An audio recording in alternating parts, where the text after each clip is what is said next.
अब बतलाते हैं कि जब इस आगे अपने मुख्य बिंदु पर बता रहे हैं सुखदेव जी महाराज कि जब इस धरातल पर कंस और जरासंध जैसे राक्षसों का पाप अनाचार बढ़ता है तो ये पृथ्वी जो है पाप से पीड़ित भारीभूत होकर के वह क्या करती है, वह देवताओं को लेकर के भगवान के पास जाती है, ब्रह्मा जी के संग भगवान की आराधना में लगती है। तो प्रभु कृपा बरसाते हैं। तो सब जितने लोग थे सब लोग मिलके प्रभु की आराधना की। तो प्रभु के लिए ब्रह्मा जी के हृदय में आदेश होता है, ब्रह्मा जी के हृदय में वह आदेश ब्रह्मा जी ने सब देवताओं को सुना दिया।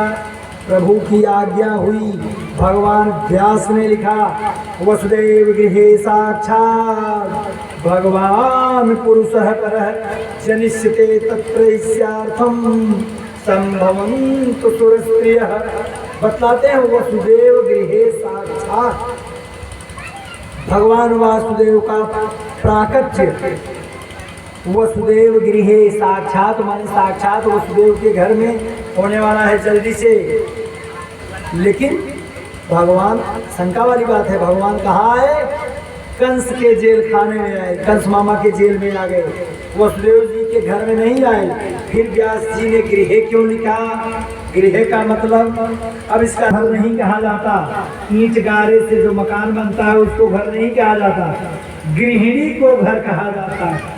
इसका समाधान दे दिए वसुदेव पत्न्याम दैवत्याम माने में भगवान तुम सब लोग भी सिर्फ देवताओं से कह रहे हैं सब लोग चलो मथुरा चलो, तो देवता लोग कह रहे हैं कि हम अकेले चलें। तो ब्रह्मा जी ने कहा नहीं, अकेले नहीं चलना है, संभवन्तु सुरस्त्रियः अपनी अपनी देवांगनाओं को साथ में लेकर के चलो दर्शन करें।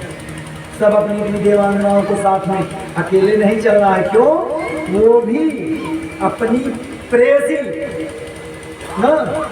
राधा रानी को लेकर के आ रहे हैं। जनिष्यते प्रियार्थम प्रिया राधा रानी जो उनकी आह्लादनी शक्ति है उनको लेकर के भगवान का प्राकट्य हो रहा है।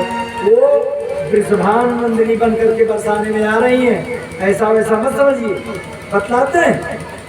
इसलिए तुम भी अपने देवियों को साथ में लेकर के चलो प्रभु का दर्शन करने। सब देवी देवता मंत्रमुग्ध हो गए। मथुरा मंडल में सब लोग पहुंच गए, अवतार होने लगा धीरे धीरे। सब लोग अवतार रूप बदलना था, देवता है उनकी पराशक्ति है ना, उनके लिए क्या करेंगे? क्षण भर में वो जो है बदल गए, विविध रूप में आ गए। अब यहाँ मोक्षदायिनी परम पावन पूरी मथुरा में भगवान का नित्य निवास है। यत्र नित्यम सन्निहितो हरि, यहाँ के राजा महाराज उग्रसेन बहुत ही धर्मात्मा राजा, बहुत ही धर्मात्मा है। इनका बेटा कौन सा हो गया? कंस। कंस, कंस नाम था उसका। कंस माने कसी हिंसायाम प्रवृत्ति कंस, जिसकी प्रवृत्ति ही हिंसा में अनवर्त हो उसी को कंस कहा जाता है। हिंसा में जिसकी स्वाभाविक रुचि हो, प्रवृत्ति हो, जो लगातार हिंसा कार्य में ही लगा रहे, मारपीट लड़ाई झगड़ा इत्यादि में ना, यही उसकी पसंद थी। तो क्या करता है, एक बार हठात अपने पिता उग्रसेन को जो है ले जा करके जेल खाने में पटक आया और मथुरा की जो गद्दी थी उसको हठात अपने बस में कर लिया। अब एक बार कंस की दृष्टि अपने चाचा की लड़की यानी देवक, उनके चाचा थे, उनकी लड़की देवकी के ऊपर पड़ा। तो कंस ने सोचा कि तो विवाह के योग्य हो, ये घर खोजना चाहिए ना। वो सोचता है दिमाग से देखिए इस समय मेरी छवि कुछ बिगड़ रही है, प्रजा लोग मुझे क्रूर कहते हैं, कुछ ऐसा कार्य किया जाए जिससे कि मेरी छवि बने। क्या करता है ना, लड़के को देखने के लिए, वर देखने के लिए प्रवृत्ति करता है और वो जाता है तो वसुदेव नामक वर को ढूंढता है। वसुदेव जो है ना वो उसका सहपाठी भी कंस, और बड़ा शुद्ध सात्विक था, सोचता है बड़ा बढ़िया शरीफ लड़का है। देखिए गुंडा बदमाश ही क्यों ना हो, जो बड़े बड़े गुंडे होते हैं ना, वो भी अपना पार्टनर शरीफ व्यक्ति को ही चाहते हैं कि हमारा पार्टनर जो हो हमारे साथ में धंधा पानी करने वाला या हमारे साथ में अच्छे से रहने वाला, तो शरीफ भी चाहेंगे, वो खुद गुंडे रहेंगे, गुंडागर्दी करेंगे, ये नियम है। तो वसुदेव की शराफत सज्जनता पर उसने वसुदेव का चयन किया और ले आया। वसुदेव के साथ धूमधाम के साथ देवकी का विवाह कर दिया, देवकी का विवाह कर दिया। देवकी का विवाह संपन्न होता है। अब देवकी की विदाई के समय पर वो आंसू बहाने लगता है, कंस आंसू बहाने लगता है। अब देवताओं में तो खलबली मच गई कि बाप रे बाप, ये तो बड़ा माया भी निकला। और प्रजा यह समझ रही है, प्रजाओं में छप बिगड़ी थी ना, प्रजा समझ रही है, देखो हम लोग बहुत क्रूर समझते थे, देखो कितना बढ़िया है ये, देखो अपनी बहन की विदाई के अवसर पर विवाह भी किया, ये रो रहा है, इसके हृदय में भी दया है, ऐसा नहीं क्रूर नहीं है, कंस अच्छा भी है, हम लोग गलत समझ रहे थे। और वहाँ देवताओं में अरे राम राम, क्या बताएं, ये तो इतनी बढ़िया अपनी भूमिका बना रहा है। अगर ऐसी ही भूमिका चलती रही तो फिर इसका वध होना मुश्किल हो जाएगा। देवता लोग जो है अपना स्वांग बनाना शुरू किए। अब क्या करें, देवताओं को भी रहस्य ढूंढना पड़ेगा, और रहस्य सामान्य बात नहीं है, धड़कन तेज हो जाती है। और ये तो अपना प्रभाव एक बार तो फिर से बना लिया प्रजाओं ने मिलकर जब प्रभाव बनाया, समझ कोई नहीं पाया कि यह क्या करता है। ये तुरंत जो है इधर अब अपना रथ निकालता है, सारथी को हटा देता है, सारथी को हटा दिया और खुद रथ पर ड्राइवर यानी सारथी बन करके बैठ गया और देवकी वसुदेव को उनके घर छोड़ने के लिए अपने रथ से जा रहा है, मानी अपने बहन और बहनोई को। देखिए इसका प्यार ना, तो जाता है तो देवता लोगों को सूझा नहीं, बस थोड़ी सी कृपा हो गई सरस्वती माँ की, व्योमवाणी वहाँ पर हुई। अस्यास्त्वाष्टमो गर्भो हंतायाम वह से बुध। अस्यात् माने इस देवकी का अष्टम गर्भ, आठवां गर्भ जो होगा उसी से तेरा अंत होगा, तेरा विनाश होगा, तुम्हारा जाएगा। ये अबुध अज्ञानी कंस बता रहे हैं कि जिस बहन के विवाह में तो इतना भावुक हो रहा है ना, इसी तेरी बहन का जो आठवां पुत्र होगा तेरे लिए घातक होगा, वही तेरा वध करेगा।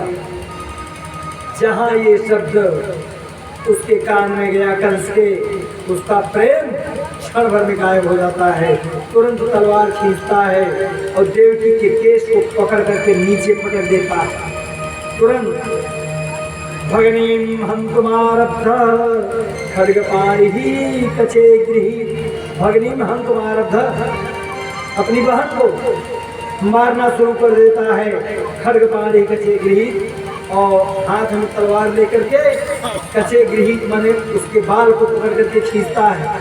सारी प्रजा समझ गई, अरे राम राम, ये तो सचमुच बड़ा दुष्ट है। एक मिनट में ही इसकी सारी क्रियाएं बदल गई, सारी क्रियाएं बदल जाती हैं, निगाह उसकी बदल गई। अरे ये क्या अभी तक था, अब क्या कर रहा है। अरे भाई, दुष्ट मनुष्यों की प्रीत बनते भी देर नहीं, बिगड़ते भी देर नहीं ना। पानी की लकीर की तरह समझो, पग पग पर ये अपना रूप बदलते हैं क्षण भर में। जैसे लोग कहते हैं ना कि 1.5 परत पे इनका रूप बदल जाता है, 1.5 परत पे, वही स्थिति हुई। और यहाँ अब वो देव जी दौड़ करके कंस का हाथ पकड़ लेते हैं, क्योंकि पति है ना, वो देव जी पति है। पति माने पाति रक्षती पति। आज सब लोग अपनी अपनी पत्नी के पति ही कहलाते हैं कि हम पति हैं, लेकिन वास्तव में अपने हृदय पर हाथ रख के कहिए क्या हम पति हैं? नहीं, बहुत कम लोग ऐसे मिलेंगे अपनी ही अंतरात्मा से जो वास्तव में पति होने का वास्तविक अर्थ वो ज्योतित नहीं करा पाएंगे। बात ही रखे, मर्यादा की जो रक्षा करे हमेशा, पत्नी की मर्यादा की रक्षा। पत्नी कुछ भी कहे कहीं कहीं तो हाथ हमेशा लगे रहे। ये बात गड़बड़ हो गई। तो पत्नी की जो पति है यानी उसकी जो मर्यादा है उसकी जो रक्षा करे वही पति है। तो इस प्रकार से वो रक्षा करने का प्रयास करते हैं।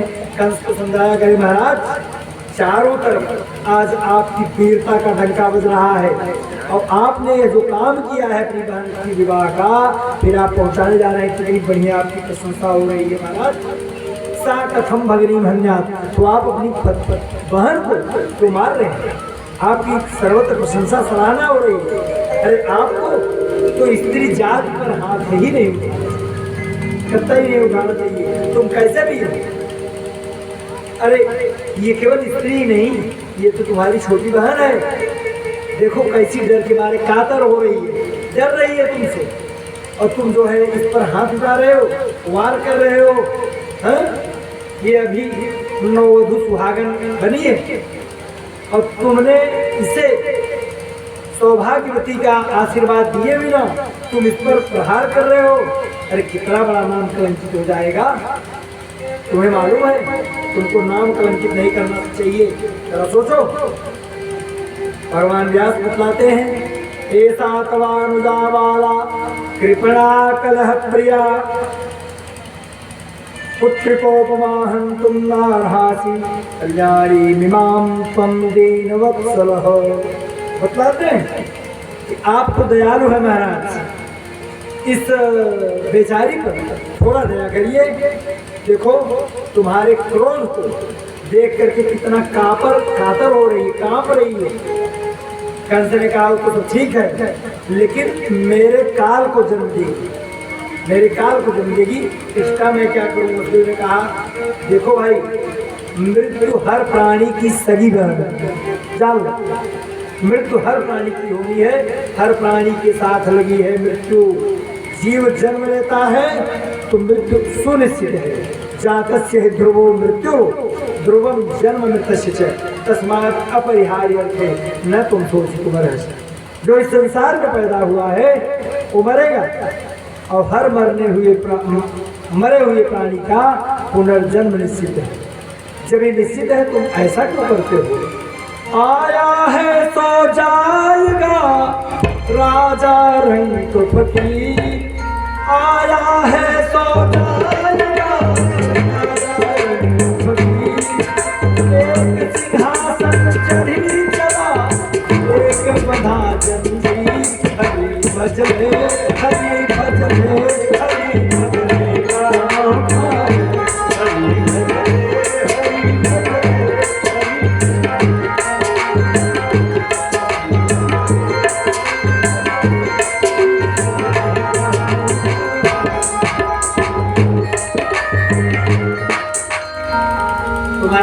जब मृत्यु सुनिश्चित चीज है, अटल है, तो आप इसका क्यों कलंक ले रहे हो?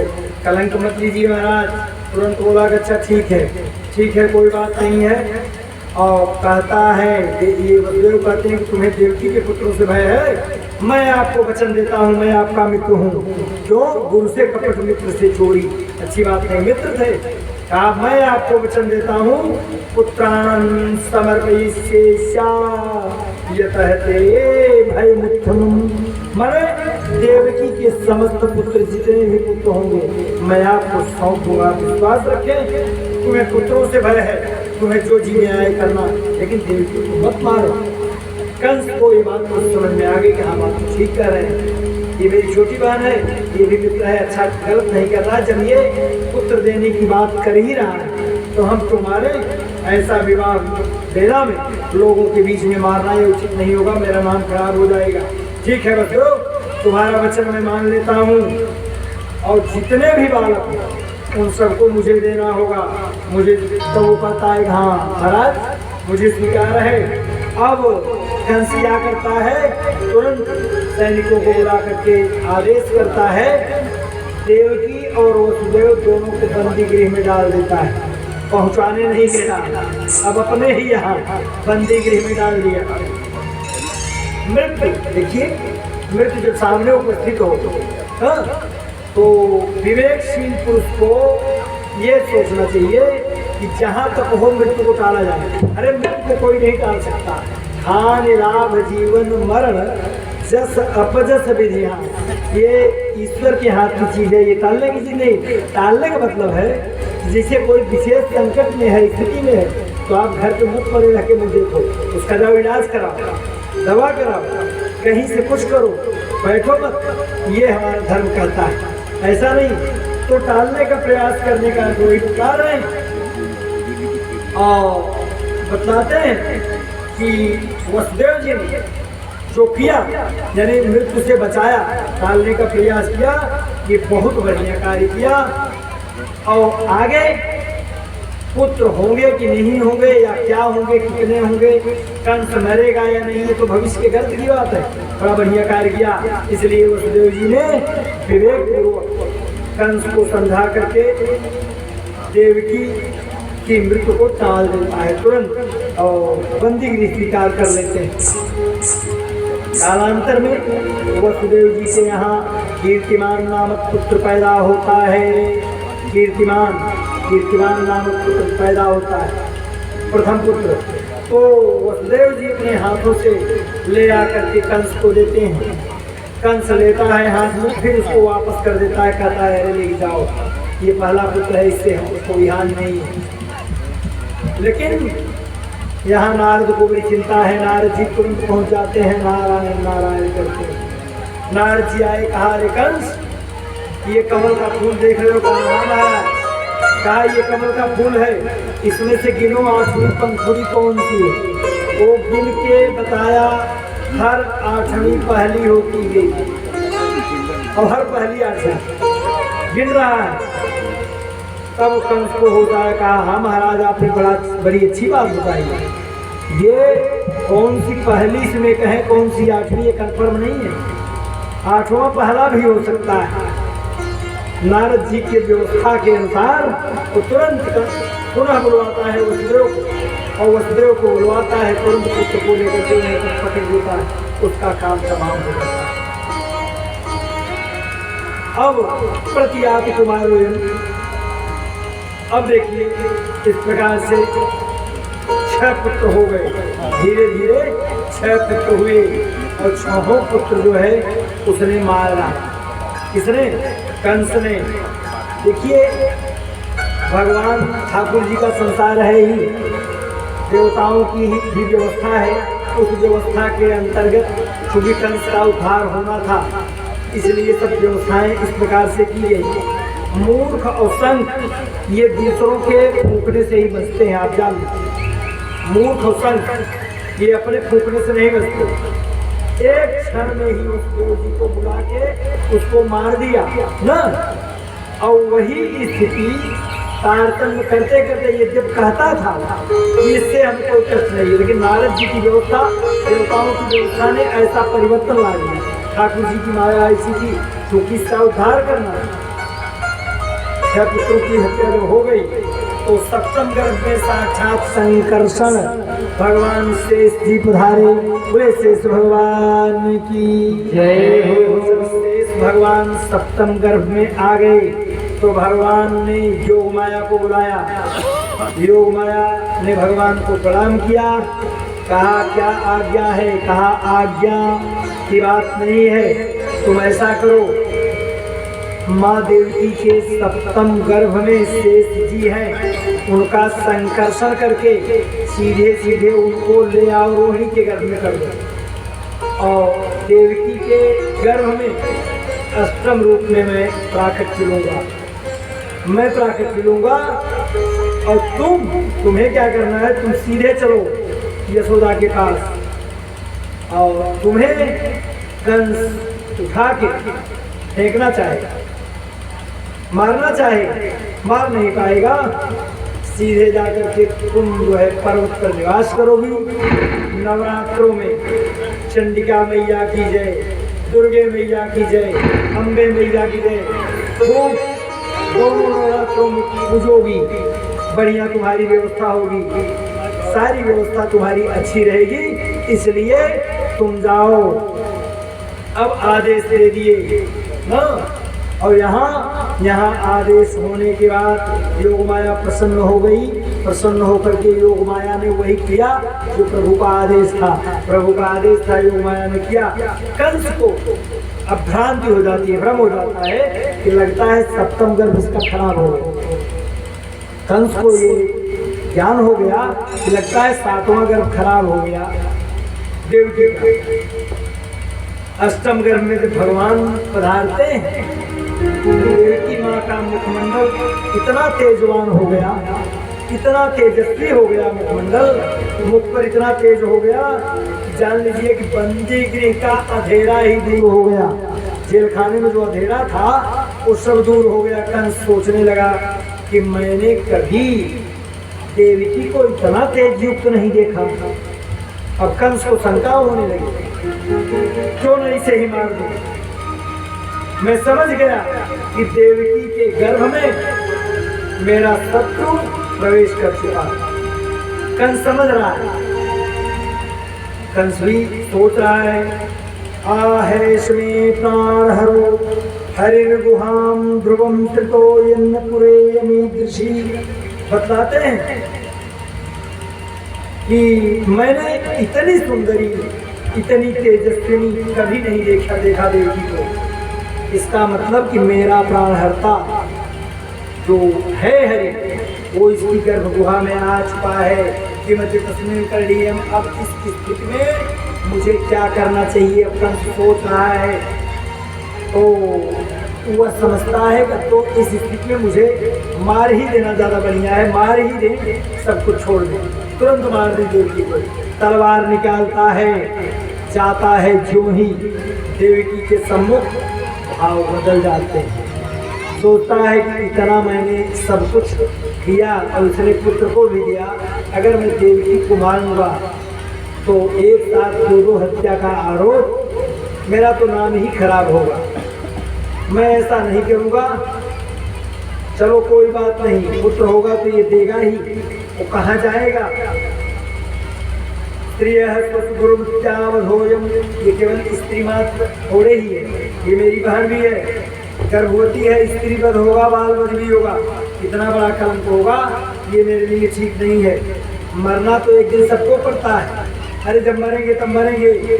मरने के बाद भी पापी जो होते हैं ना, उनको बरसों तक दुनिया वाले गाली देते, बरसों तक मरने के बाद भी तुम्हारा वो बड़ा गड़बड़ रहा। और यहाँ कंस के मन में देखिए कितना सदविचार आ रहे हैं। क्योंकि वह परम पिता के सम्मुख है, पर ब्रह्म के सम्मुख है। श्री कृष्ण माने परम पिता, परम पिता से जब उसका सामना होता है भाव विचार शुद्ध हो जाता है। फिर वह जब अपने महल में जाता है, यानी गोविंद का सम्मुख छोड़ के जब बगल में जाता है, फिर उसके भाव बदल हो जाते हैं, माथे पर पसीना आने लगता है। क्या बताएं, छोड़ना ये तो अनुचित है, अनुचित है, मार दें, क्या करें। लेकिन फिर सोचता है पाप होते रहेंगे, बहुत बड़ा पाप लगेगा न। घर पहुंचता है, जब अपने माने आराम कक्ष में वहाँ पर लेट जाता है थक हार करके, माथा पूरा गर्म हो जाता है, क्या किया जाए, क्या न करें, कुछ न कुछ तो होना चाहिए। लेकिन फिर सोचता है खतरा बोल देना ठीक नहीं, ये तो खतरा हो जाएगा। फिर देवकी के समक्ष फिर आता है तलवार देकर, फिर विचार बदल जाता है, क्या करें। वो कुछ करने की स्थिति में नहीं है। स्थिति ये हो गई परीक्षित आसीन संविशस्तिष्ठन् भुञ्जानः पर्यटन्महीं चिन्त्यमानो हृषीकेशम् अपश्यत्तन्मयं जगत्। बैठते उठते चलते फिरते खाते पीते सोते जागते 24 घंटे वही काला काला मुरली वाला इसकी आंखों में नाचने लगा, परेशान हो जाता है न। हर तरफ वही नजर आ रहा है, जिस किसी से भी मिलता है उसी में इसका दर्शन होने लगता है, उसी के शरीर में। हाँ, ये तो आदमी कैसे यहाँ पर जो है मारे गर्भस्थ गोविंद का दर्शन उसे होने लगा है। अरे दाल भोजन करने बैठता है, दाल में काला जीरा निकाल करके पीटने लगता है, उसको उसी में गड़बड़ी आ जाती है। क्या बताएं, ये सब हमारा गड़बड़ हो रहा है। अब इधर गोविंद तो माता के गर्भ में आ चुके हैं। सोचने अब देवता लोग सोचते हैं कि बड़ा बढ़िया दर्शन हो रहा है, देवता लोग दर्शन कर रहे हैं, सोच रहे हैं कि गर्भस्थ गोविंद की हम स्तुति आरंभ करें, इनका सम्मान करें। सारी प्रकृति आज प्रभु के स्वागत में सुसज्जित है। देवता लोग भी अपने को धन्य मान रहे हैं। त्रिदेव समेत 33 कोटि देवता सब लोग प्रभु के दर्शनार्थ वहां पर आए और सब प्रभु के स्वागत में जो है गान कर रहे हैं। भक्तों ने मिलकर दरबार सजाया है, बस कहीं आपकी शाम आ जाएगी, बस कहीं आपकी शाम आ जाएगी।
देवताओं ने मिलकर के भगवान के लिए सुसज्जित स्वागत गीत प्रस्तुत किया।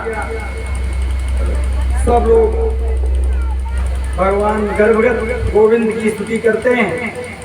हे प्रभु, आप ही त्रिकाल बाधित हैं, भूत भविष्य वर्तमान में शाश्वत मात्र आप ही हैं, अन्यथा कुछ भी शाश्वत नहीं है। हे प्रभु, हम आपको बारंबार प्रणाम करते हैं। महाराज, इस प्रकार से सब भगवान को प्रणाम करते हैं, ऊर्जा अभिनंदन करते हैं। अथ सर्वगुणोपेतः कालः परम शोभन। देखिए भगवान व्यास ने कितना बढ़िया लिखा, कालः परम शोभन।